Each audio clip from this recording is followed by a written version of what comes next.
Assalamualaikum, my name is Mohd Hakim and Hi. My name is Mohd Al Amin And one of our friends, Muhammad Fitri Iman, cannot be taken in this video for some reason. So in this video, we will sharing about our tax assignment, which is the first part is tax administration of the company, and the second part is good and services tax, or what we call GST. So guys, let's start.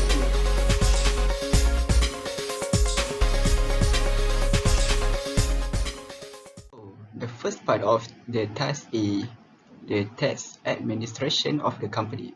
The is how the company be a resident in Malaysia. State the relevant sections. As you guys want to know, there are two sections for this question. The section is the first one, the section 8, Income Tax Act 1967, and the second one, the subsection 61 3, Income Tax Act 1967. As you guys want to know, the section 8 Income Tax Act 1967 is provide for the determination of resident status in respect of companies and bodies of person, while the subsection 61(3) is for the trust body determination of resident in Malaysia. So the first one of section 8, the resident status of a Hindu joint family. The Hindu joint family can be a resident if the manager of Karta is the resident of the basis year. If not, the company not a resident. The second one, for the companies carrying on business. This type of company is not for Hindu joint family, and it can be a resident if any one of its business are exercised in Malaysia at any time during the basis year, the management and controls. The third one, any other company. Any other company is not a Hindu joint family and also not a carrying on business company. The other company can be a resident if the management and control of its affairs are exercised in Malaysia by its director or other controlling authority. And the last one of section 8, the foreigner company. The foreign company residency can be determined by a paragraph 8 subsection 1b and section 8 1c. Generally, the foreign company not treated as non-resident unless the company is established management and controls of its business or any of business in Malaysia. For the subsection 61, subsection 3, the resident status of trust body. The resident status of trust body can be determined by the trustee of the trust. If the trustee is a resident, that means the trust body is also a resident in that basis year. For this slide, I will be highlight the point. For Hindu joint family, we look for the manager. For carrying on business, we look at the business exercised in Malaysia. For other company, the management and control of affairs are exercised in Malaysia. For foreign company, the company is determined. The residency of the company determined by a paragraph 8 subsection 1b and subsection 8 section 8 submission 1c 1967. While the trust body under subsection 61 subsection 3, we look for the trustee of the trust. Alright, that's all. For our next question, what the tax implications might be received by the company when it is a resident and a non-resident in Malaysia for a relevant year or assessment? Okay, we continue. Tax calculation received by the resident and non-resident company. For a scope of charge for resident company, A, the companies other than B, which is the carrying on business of banking, insurance, shipping, and air transport, and the companies that derive in Malaysia. This is for a territorial scope, and for B, companies carrying on business of banking, insurance, shipping, and air transport. This type of company, in this business, income wherever derived in taxes is taxes. This is for the companies that worldwide scope. And for a non-resident company, the scope of charge is income accrued or derived in Malaysia, so that the resident company will get more tax implication received in the scope of charge. So next, the incentive available under the Act of the Promotion of Investment Act, or PIA 1986. So for a resident company, the resident company will available under this act, while the non-resident company not available under this act. For next, for the third point, the double taxation relief. For the resident company, the double taxation relief will be applicable. That means that the relief of taxation in the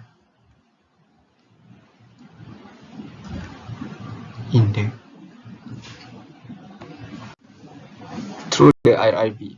So for non-resident company, the double taxation relief will not applicable. Okay. Okay, for the third question, what IRB does in practice to identify the company be a resident in Malaysia? So the company which requires a confirmation of a resident status may apply to the respective assessment branch to issue the certificate of resident, or COR. The COR can be applied manually.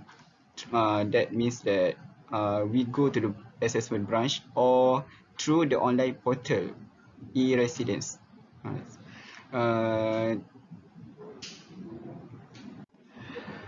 tax resident status can be easily confirmed based on its previous tax return or forms, or in tax form C, and the evidence of its board of directors meeting held in the previous. The certificate of residence is crucial when dealing with withholding tax and claiming of tax incentive.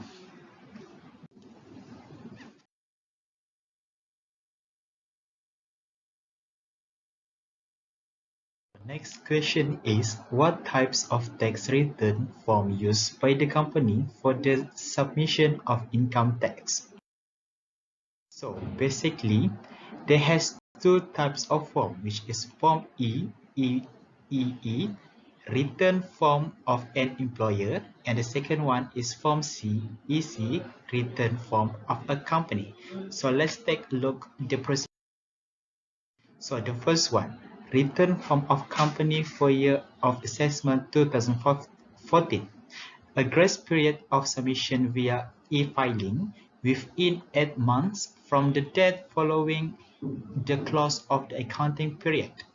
Then, the failure to submit within the stipulated date, a penalty will be applied, which is can be imposed under subsection 112(3) of ITA 1967 based on the due date for submission of ITRF.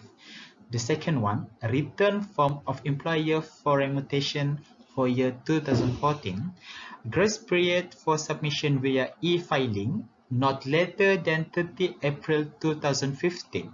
The failure to submit within the stipulated date, a compound which is not less than 200 ringgit and not more than 2,000 ringgit, or imprisonment not exceeding 6 months, or both. can be imposed under paragraph 121B of ITA 1967.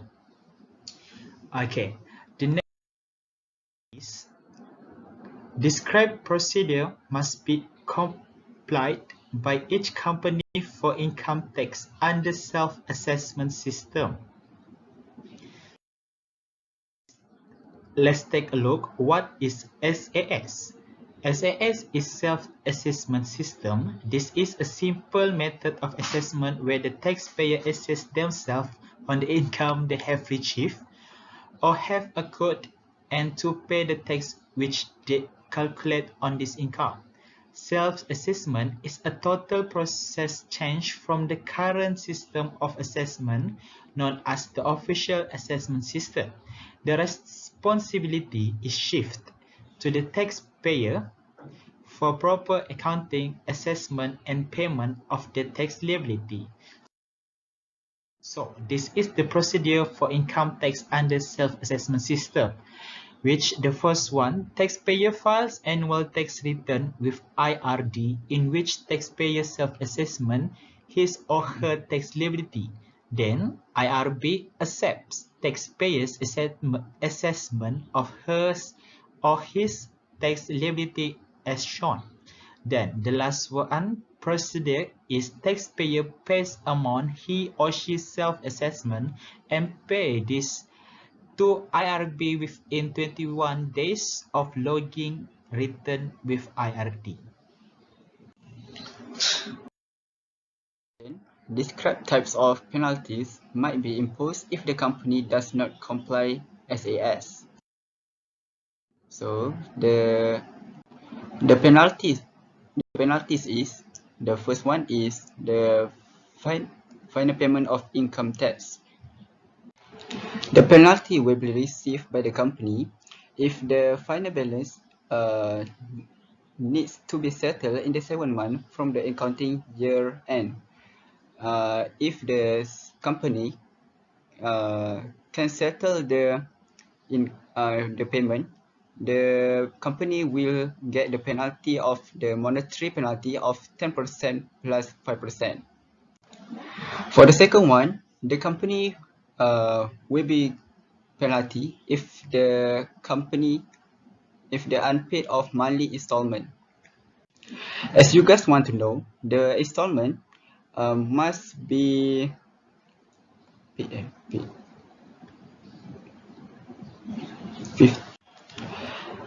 penalty. The company must pay the installment in the 15th day in every month. If not, the company will get the penalty of the amount unpaid will be increased by a sum of 10% of the unpaid penalty of the unpaid installment. And lastly, the underestimates of income tax payable. This is if the company is making a wrongful calculation of amount in the tax payable. So the first one, the company will get a 10% penalty will be imposed of the excess of 30% difference between the original estimate and the amount that they calculate. So for the second one, the IRB requested the companies to voluntarily remit the 10% penalty due when submitting their tax return. That means that when they submit their tax return to the IRB, they will be request to voluntarily remit of 10% penalty due to the underestimate of income tax payable. In Task 1, Goods and Services Tax GST. What is GST and SST? GST stands for Goods and Services Tax. GST is a consumerism tax based on the added value concept at each level in the supply chain from the production to consumer. It is imposed on goods and services at every level of production and distribution in the supply chains, including export goods and services. SST. SST is then for sales and service tax. Sales tax is only imposed on one level of production, which normally happens at the output level when the goods are being taken out from the factory, and service tax is imposed on certain services, which offered to the consumer. So, let's take a look at the chronology of changes from SST and GST and back to a new form of SST in Malaysia. For your information, SST 1.0 is implemented in Malaysia on 1970s, where the sales tax is implemented on 1972, and service tax is implemented on 1975. So let's take a look at the chronology of GST and SST in Malaysia. So this is the first date on the implementation of GST, which is on the 1st April 2015, and it took only 3 years to change the types of tax, which on the 1st September 2018, this is the date where the implementation of SST is made. So I give 5 seconds for you to revise and read the chronology of GST and SST.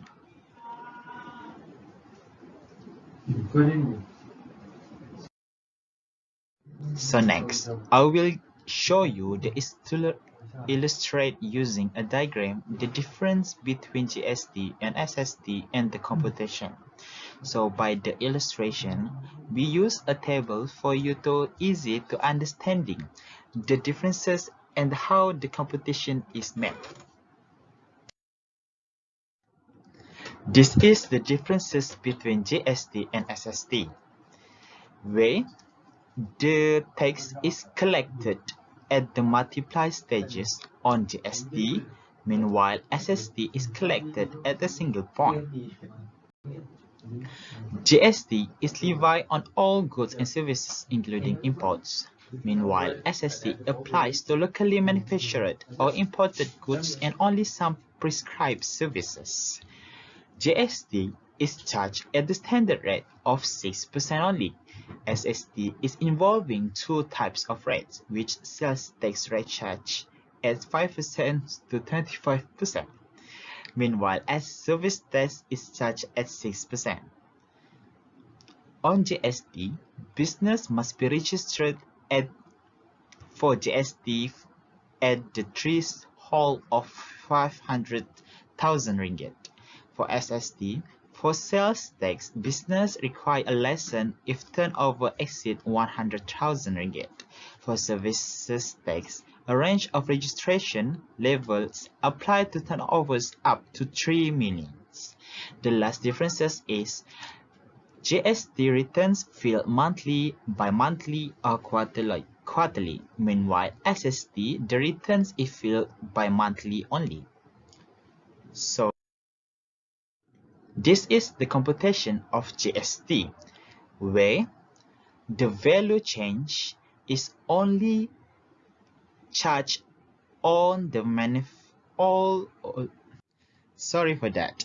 For computation of GST, the value change, all the value change is times by 6% of the rate, where the supply raw material, manufacturer and wholesalers and retailer will be times by 6.